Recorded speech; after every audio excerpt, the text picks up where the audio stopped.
കേന്ദ്ര സർക്കാരിന്റെ central road infrastructure ഫണ്ടിൽ നിന്നും 16.5 കോടി രൂപ ചെലവഴിച്ചാണ് 5.5 മീറ്റർ വീതിയിൽ 10 കിലോമീറ്ററിലേറെ ദൂരം ദേശീയപാത നിലവാരത്തിലേക്ക് ഉയർത്തി നവീകരിക്കുന്നത്. 20ലേറെ ബസ്സുകൾ സർവീസ് നടത്തുന്ന നെന്മാറ അയലൂർ ഗ്രാമപഞ്ചായത്തുകളെ തമ്മിൽ ബന്ധിപ്പിക്കുന്ന പ്രധാന പാതയാണ് നെന്മാറ ഒലിപ്പാറ റോഡ്. 10 മാസങ്ങൾക്ക് മുമ്പ് കരാർ നടപടികൾ പൂർത്തിയാക്കി പ്രവർത്തികൾ തുടങ്ങിയെങ്കിലും കലിങ്കുകളുടെ പണി മാത്രമാണ് പൂർത്തിയാക്കാൻ സാധിച്ചിരിക്കുന്നത്. പാത നവീകരണത്തിന്റെ ഭാഗമായി ചില ഭാഗങ്ങളിൽ പഴയ ടാർ ഇളക്കി മാറ്റിയിട്ടുണ്ട്. ജൽജീവൻ മിഷൻ പദ്ധതിയുടെ ഭാഗമായി ജലവിതരണ കുഴലുകൾ സ്ഥാപിക്കുന്നതിനായി ചാലെടുത്തോടുകൂടി ചെയ്തതോടെ പാതയുടെ തകർച്ച പൂർണ്ണമായി. മഴക്കാലം കൂടി എത്തിയതോടെ കൂടുതൽ ദുരിതപൂർണമായിരിക്കുകയാണ് ഈ റോഡിലൂടെയുള്ള യാത്ര.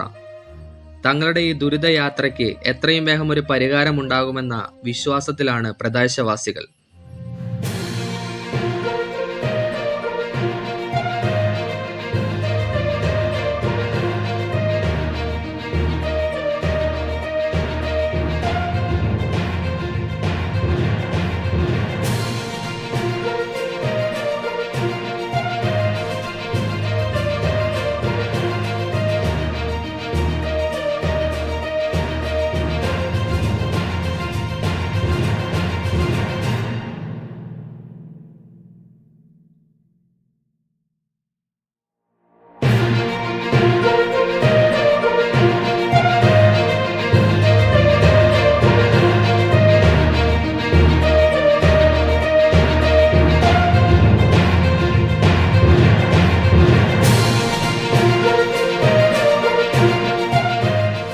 പണി നേരത്തെ ചെയ്യാൻ വേണ്ടി ഇരുന്നാണ്.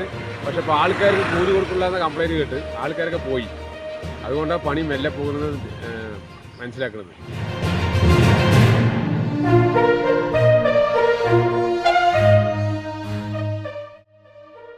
ഞാനൊരു ഡ്രൈവറാണ്. നെന്മാറ ഒലിപ്പാറ റോഡിലാണ് ഓടിക്കൊണ്ടിരിക്കുന്നത്.